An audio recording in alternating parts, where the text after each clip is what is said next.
Salam jumpa semuanya. Assalamualaikum warahmatullahi wabarakatuh. Pada video ini kita akan melanjutkan diskusi mengenai literasi akuntansi dan keuangan, khususnya pada topik analisis laporan keuangan. Topik ini dibagi menjadi dua topik pertemuan detail. Dan pada video ini kita akan membahas topik yang pertama, yaitu analisis dasar laporan keuangan. Dan selanjutnya untuk topik yang kedua, yaitu analisis rasio, akan kita bahas pada video sesi berikutnya. Nama saya Gunggu, selamat datang di channel Gunggu Learning. Pada pertemuan sebelumnya, Anda telah mempelajari apa itu akuntansi, bagaimana mencatat, membukukan, dan membuat laporan keuangan, baik di industri perdagangan dan industri manufaktur. Seperti yang telah Anda pahami, informasi yang tertera pada suatu laporan keuangan itu sangat kompleks. Kompleksitas informasi ini dapat menyebabkan pembaca laporan keuangan mengalami kesulitan dalam menginterpretasikan informasi-informasi tersebut.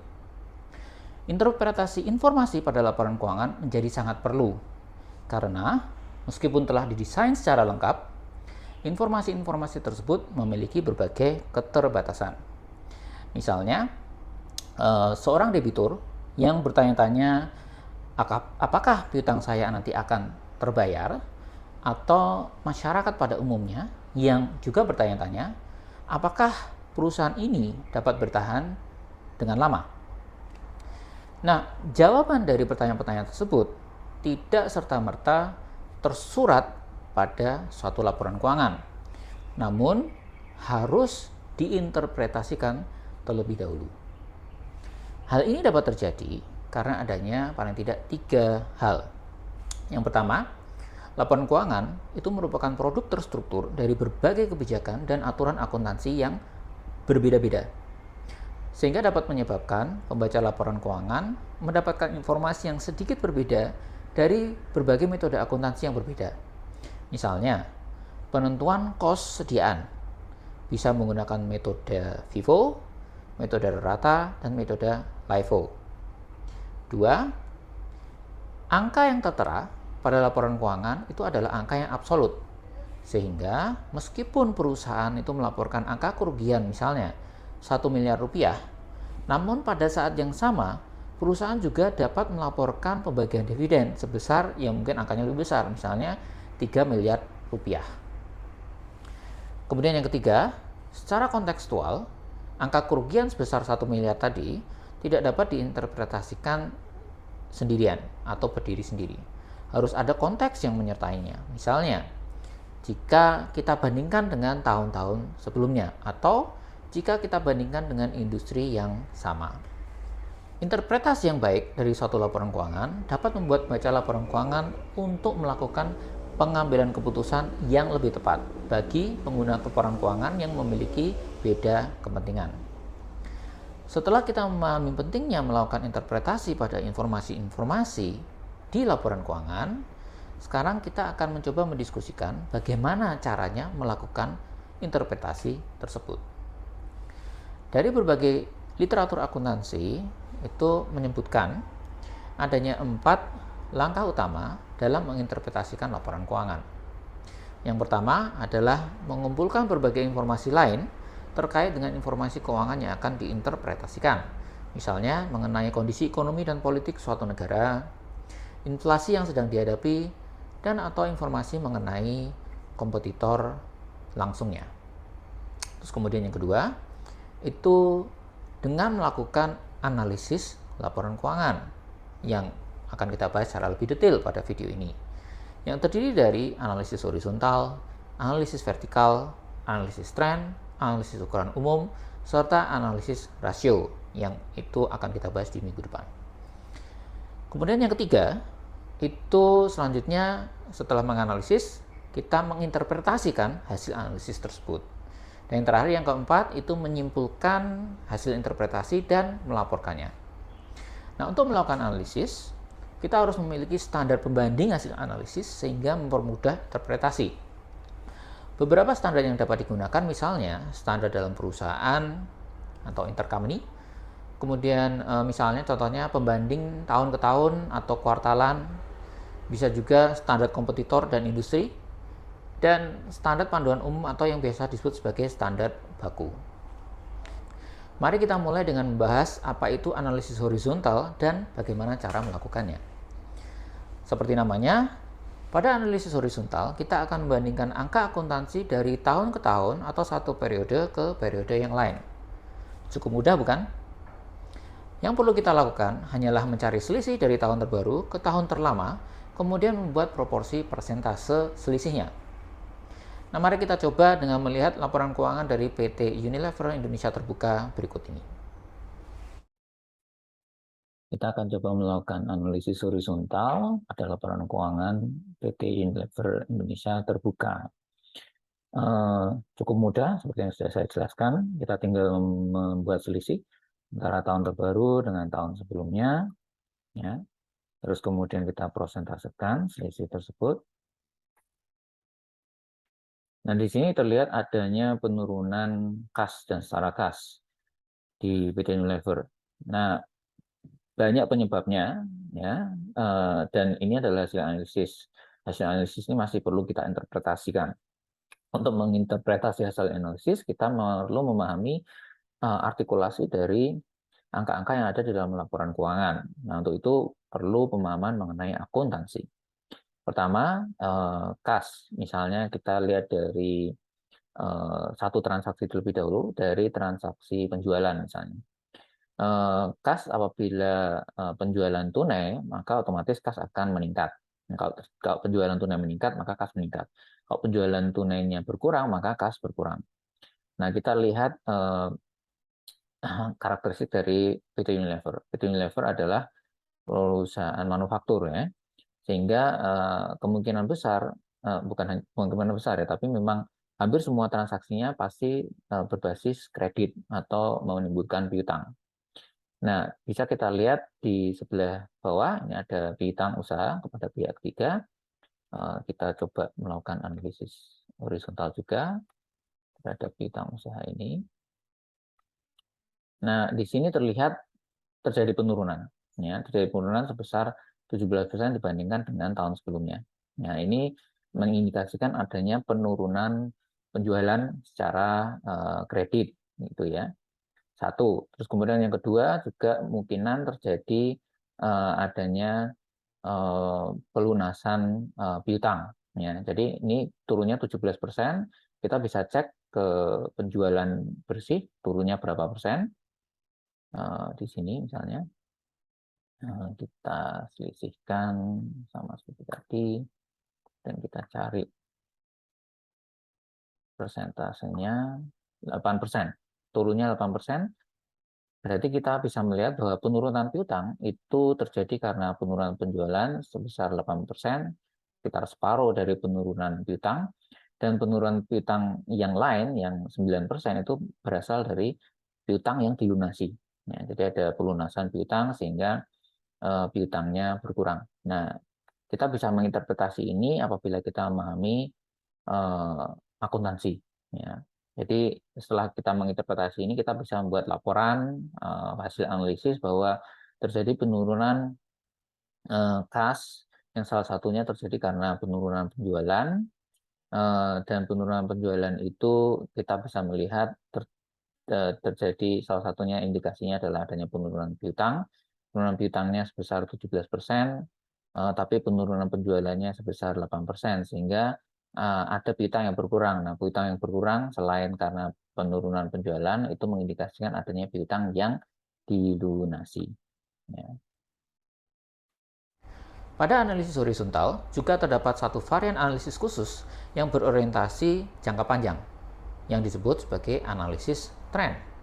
Analisis tren biasa dilakukan pada jangka waktu yang lebih dari 2 tahun untuk melihat tren pergerakan angka-angka akuntansi. Bagaimana caranya?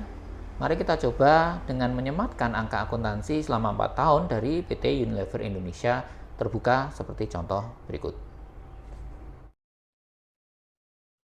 Selanjutnya, kita akan mencoba melakukan analisis tren yang melibatkan lebih dari 2 tahun. Misalnya di sini kita sudah ada angka 4 tahun untuk perusahaan yang sama.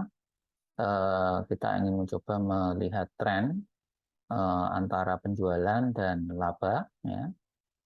Kita cari baseline year-nya atau tahun dasarnya, misalnya tahun dasarnya 2018. Sehingga kalau kita buat selisihnya tahun 2018 kurangi tahun 2018, angkanya berarti mestinya 0. Ya. Kemudian berikutnya, oke, berikutnya adalah tahun 2018 ke 2019, sehingga ini selisihnya. Selanjutnya tahun 2019 ke tahun 2020, kemudian tahun 2020 ke 2021. Nah, kita untuk menghitung, melakukan analisis tren, kita bisa menghitung angka absolut seperti ini atau hanya angka persentase, ya, sama saja. Kita lakukan yang sama di sini, ya. Ini kurangi sama, ya, isinya 0, ya. Terus kemudian dari 2018 ke 2019, terus kemudian dari 2019 ke 2020, dan dari 2022 ke 2021 ke 2020. Nah, kita coba membuat trennya. Kita buat dalam bentuk grafik misalnya, pakai grafik ini biar gampang. Nah, di sini kita bisa melihat dengan angka dasar yang sama dari 0 gitu ya. Kita melihat tadi yang mengalami kenaikan dari tahun 2018 ke 2019 itu adalah penjualannya, tapi kita lihat ternyata meskipun penjualannya itu naik, labanya itu minus, ya, atau rugi, ya. Jadi dia merugi. Ya, dia merugi, dan ruginya sangat tinggi sekali, ya, di tahun 2019. Ya. Nah, ini perlu diinterpretasi kenapa bisa terjadi seperti ini, ya. Nah, berarti angka penyelisihnya, yaitu misalnya biaya-biaya dan lain sebagainya, itu yang menyebabkan antara penjualan dan laba ini tidak terlihat, ya, karena penjualannya meningkat tapi labanya menurun atau malah rugi gitu ya, tapi terjadi kerugian. Nah, ini mengindikasikan pada tahun 2019 itu terjadi penurunan kinerja dalam hal efisiensi dan efektivitas operasi dari manajemen, sehingga biayanya itu kemungkinan besar meningkat, ya. Nah, ini cara menginterpretasi untuk analisis tren, ya, gitu, kalau kita bandingkan di sini. Dan kita lihat di dari tahun 2019 ke tahun 2020 memang terjadi penurunan penjualan, ya, tapi di saat yang sama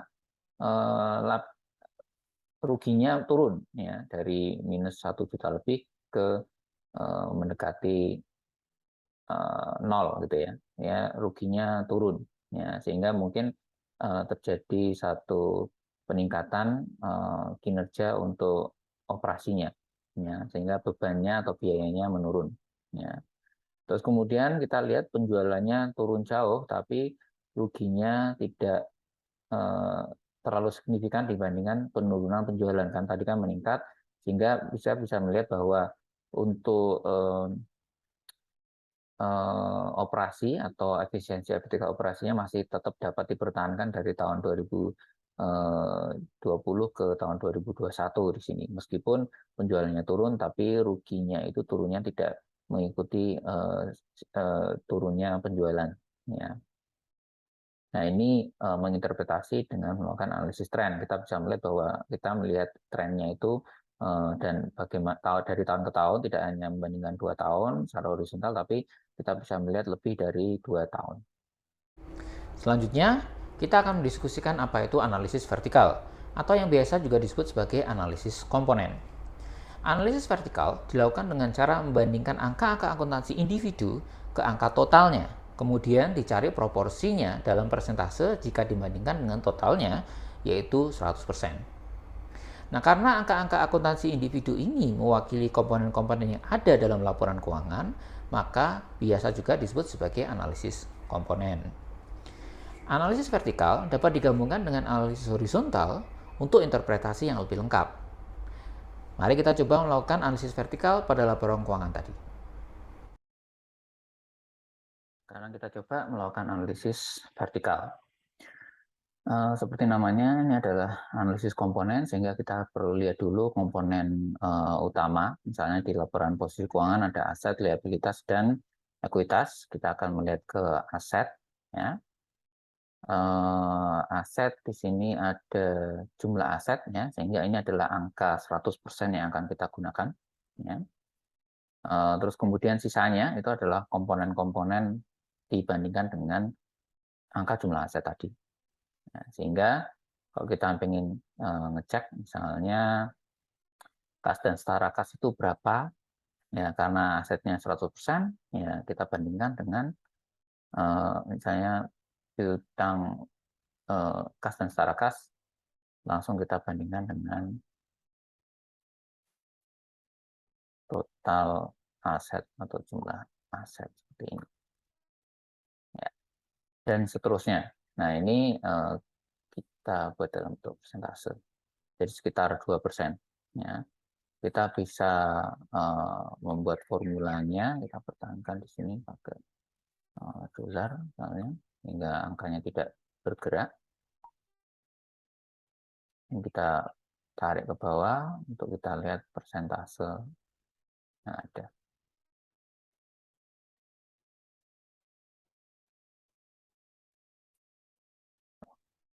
Keliru. Aset. Ya. Nah, kita bisa lihat di sini angka persentase, ya, mungkin desimalnya saya naikkan supaya terlihat. Kalau tidak, besarnya 0%. Nah, seperti ini. Yang tidak ada angkanya kita hapus. Nah, terus kita bisa melakukan hal yang sama. Ini kita bandingkan dengan total aset tahun 2020.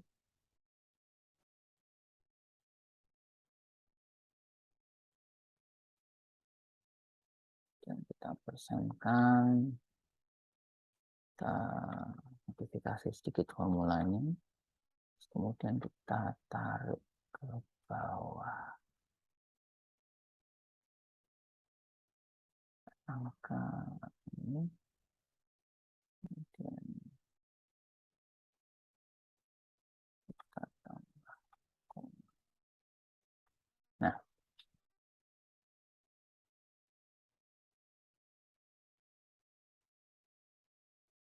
di sini tidak ada ya, sehingga kosong.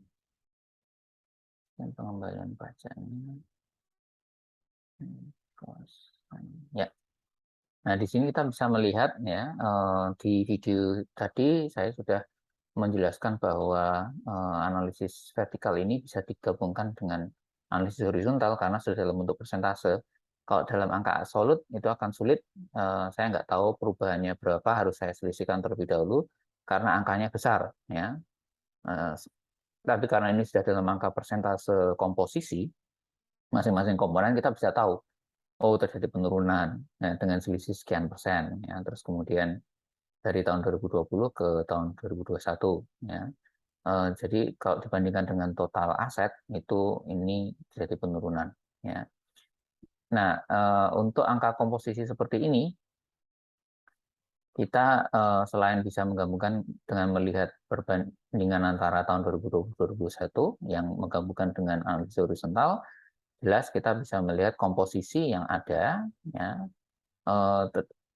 trennya terjadi penurunan ke hampir semua komposisi kecuali misalnya di sini. Ini ada piutang usaha dengan pihak berelasi, ya, atau pihak yang misalnya anak perusahaan dan sebagainya, ya. Itu terjadi peningkatan, tapi yang lainnya trennya adalah menurun. Ini ada yang naik juga, yaitu sediaannya. Ya. Nah, sediaan naik itu tidak berarti kinerjanya itu lebih bagus karena komposisi sediaan terhadap total asetnya itu bisa lebih tinggi itu kemungkinan besar karena memang tadi ada penurunan penjualan sehingga sediaan akhirnya itu masih tersedia yang dijual gitu ya, itu tidak terlalu banyak gitu ya. Makanya tadi ada penurunan penjualan.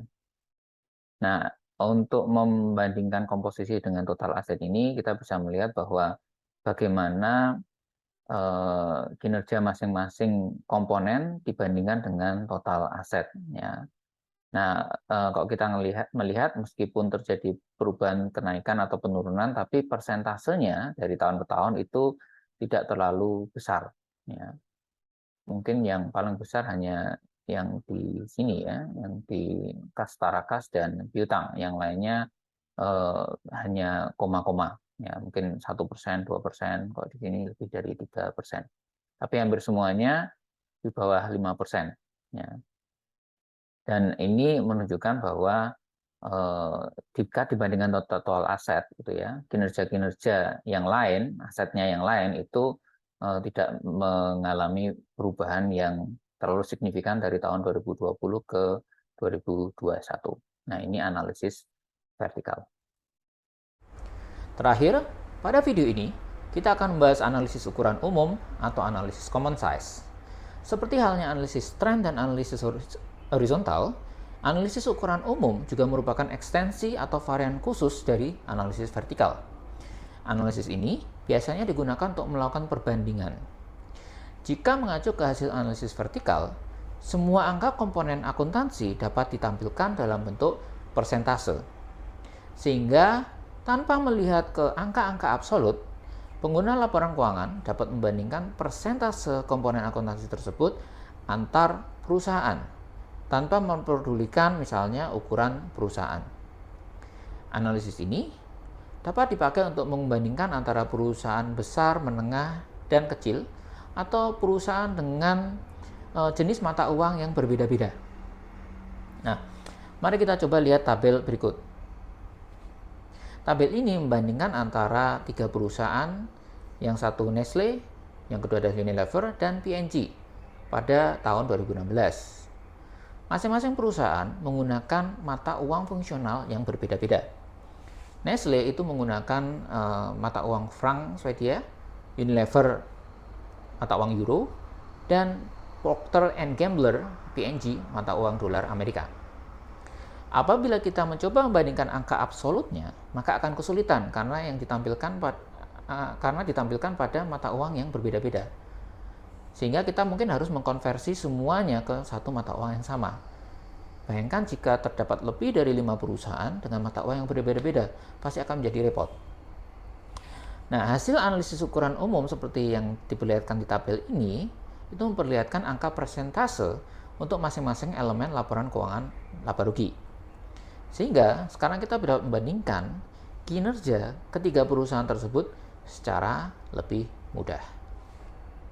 Demikian yang dapat saya sampaikan. Untuk lebih detailnya akan kita bahas di dalam kelas. Sampai jumpa. Assalamualaikum warahmatullahi wabarakatuh.